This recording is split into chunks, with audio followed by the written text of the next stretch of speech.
nagpaganda dito yung leveling kit tawag dito, ano? Leveling kit. Ni Mr. Offset. 8mm. So, bali 1 inch. 8mm. Propender. Tapos, isa sa mga matangkad na totoong 2-inch lift na suspension ay ang propender. 8 inches lang yung kasya kasi pag medyo mataas, malaki pa, wala nang bolt dito. So 8 inches yan. Makakatapos lang nating upgrade para mas gumawa yung nivela. So mahalaga yung upgrade kasi siya yung magpipintay ng pantay na pagputang gulong. Ito, KO3 to, no? O tama, KO3.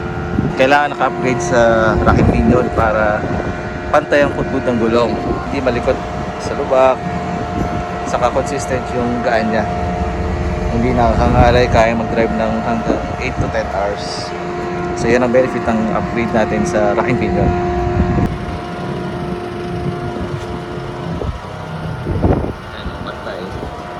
Leveling kit.